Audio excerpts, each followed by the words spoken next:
Estamos de volta ao vivo no Seu Pela Manhã. Seja bem-vindo, um ótimo dia para você, uma ótima terça, um bom feriado. 7 horas e 6 minutos agora, 7 e 6.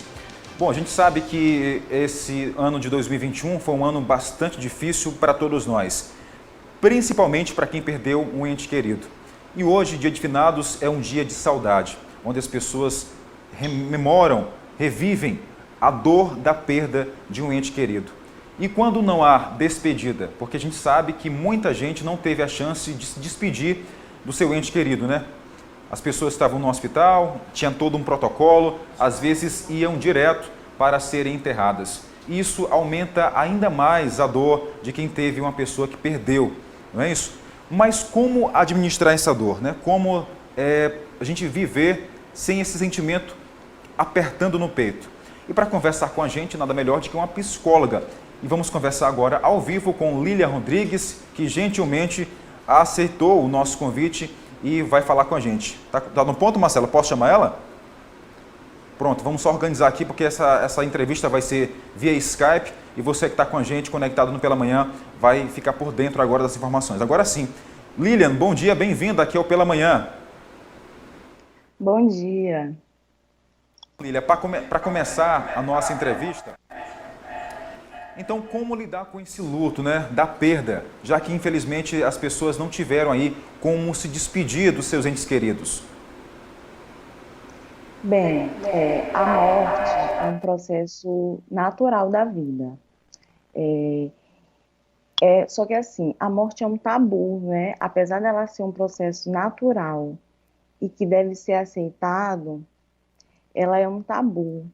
Então, nós ficamos despreparados para lidar com ela quando ela aparece em nossas vidas, né?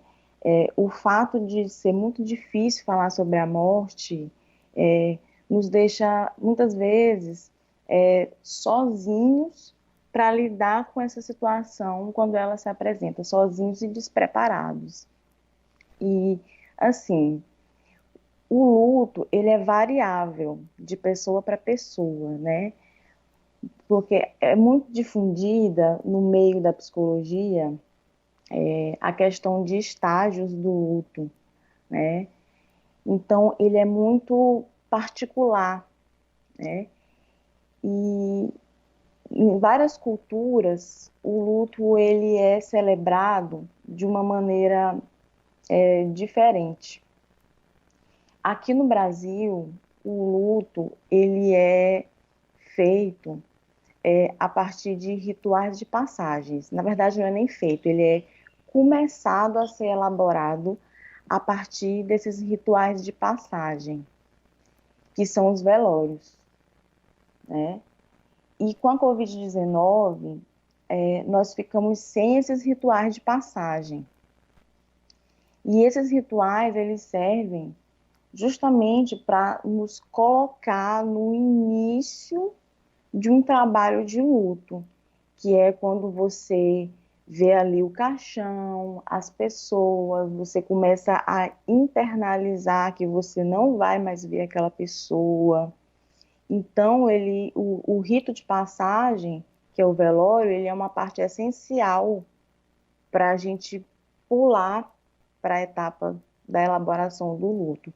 E com a Covid-19, com a situação da pandemia, nós ficamos sem esse rito de passagem, e a falta desse rito de passagem aumenta a resistência em aceitar a situação, em aceitar que teve um fim, né? Um fim naquela relação, que não vai mais se ver aquela pessoa.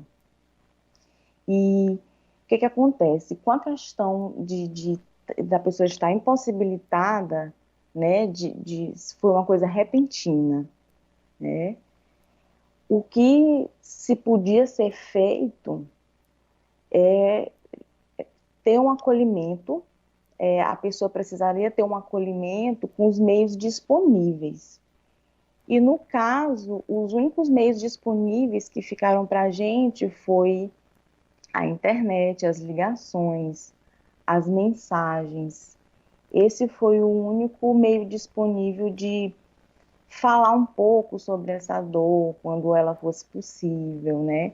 tentar acolher essa dor, porque é importante que haja esse acolhimento dessa dor, que a gente possa estar buscando pessoas que a gente gosta para falar sobre isso, né?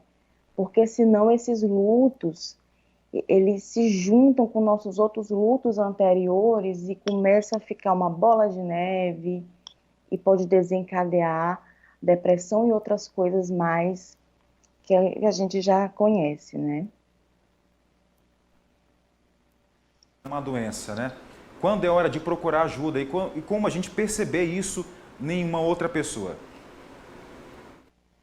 Bem, como eu havia falado, na literatura existe uma teoria sobre os estágios do luto, né? Elizabeth Kubler-Ross, em 1969, ela escreveu um livro chamado Sobre a Morte e o Morrer, e ela cita 5 estágios do luto, que seria é, a negação, primeiramente a negação, a pessoa não aceita, depois a raiva, ela fica, isso não poderia ter acontecido, depois a negociação, né, ela tenta pensar, se eu tivesse feito isso, se eu fizer aquilo.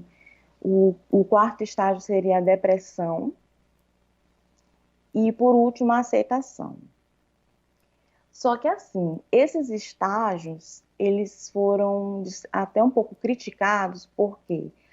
Porque o ser humano, ele é extremamente subjetivo, então nem todos nós passamos por todos esses estágios da mesma forma, né? Alguns passam assim, outros não. É muito particular a forma de viver o luto. E assim, quando uma pessoa tem uma perda de morte, ou então outro tipo de perda, né? Mas vamos focar aqui na morte. É muito comum a confusão, a tristeza, o desejo de estar perto dessa pessoa, né? São frequentes e intensos esses sentimentos ruins e negativos.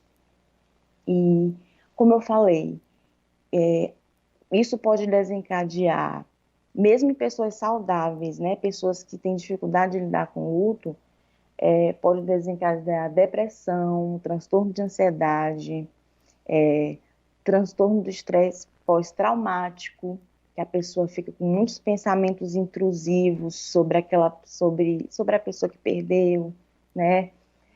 Pode desencadear também o uso de substâncias tóxicas, surtos psicóticos, mesmo sem a pessoa ser psicótica, pode desencadear surtos. E assim, algumas pessoas não necessariamente passam por isso. Elas têm uma maneira mais, digamos, natural de passar pelo luto, não que não seja difícil para elas. Já essas que têm mais dificuldade, que podem apresentar essas questões que eu falei, o certo seria procurar ajuda profissional, para evitar que esses transtornos virassem de fato uma depressão, de fato um transtorno mesmo oficial, porque às vezes a pessoa não tem, mas como ela não vai fazendo o trabalho de luto adequado, ela desencadeia, né? Então, nesses casos, para não virar doença, é recomendável que se procure um profissional, um bom psicólogo, em alguns casos também um psiquiatra, ou até um psicanalista, se a questão for mais profunda, né? Por quê? Para a pessoa desenvolver estratégias de enfrentamento, para ela maximizar dentro dela essas estratégias, treinar a aceitação da dor, né? Porque, como eu falei no início da entrevista, muitas vezes a gente é obrigado a passar por essa dor sozinho, pelo fato da morte ser um tabu. Então, a partir do momento que a gente fala, né, que alguém nos escuta, que a gente compartilha, a gente pode ir melhor elaborando essa falta, dessa pessoa, né? Porque a pessoa ou o objeto que é perdido, nós vamos fazer uma ressignificação daquilo. A gente vai reconstruir dentro de nós o vínculo que a gente tinha com essa pessoa, para guardar dentro de nós o que de bom tinha aquela pessoa para nós. E assim ela vai passar a viver dentro de nós. A gente vai ganhar força, ao invés de ficarmos fracos e doentes. Lilian, gostaria de agradecer a sua participação aqui no Pela Manhã, por ter aceito o nosso convite, respondido as nossas perguntas, dividido com o público um pouco mais sobre essa questão, né, do luto, ainda mais hoje, dia de finados, onde muitas pessoas realmente caem aí na tristeza, a saudade fala mais alto. Muito obrigado pela participação. E se alguém quiser falar com você, marcar alguma consulta, qual o telefone para contato, por favor? Eu atendo no consultório Equilíbrio. O telefone para contato é 982530514. E atendo também em serviço público no CAPS Infantil e na APAE. Certo. Muito obrigado pela participação. Pois não. E eu também agradeço muito o convite. Me senti muito honrada de poder compartilhar um pouco sobre essa questão com vocês e com o público. Certo. Nós que agradecemos. Essa entrevista vai ficar disponível nas redes sociais para quem quiser rever, acompanhar e ficar um pouco mais por dentro aí de como administrar essa dor desse luto. Lilian, mais uma vez, muito obrigado. Eu que agradeço. Um abraço, bom dia, bom feriado para você. 6 horas, ou melhor, 7 horas e 18 minutos, 7h18 no nosso Pela Manhã, 7h18.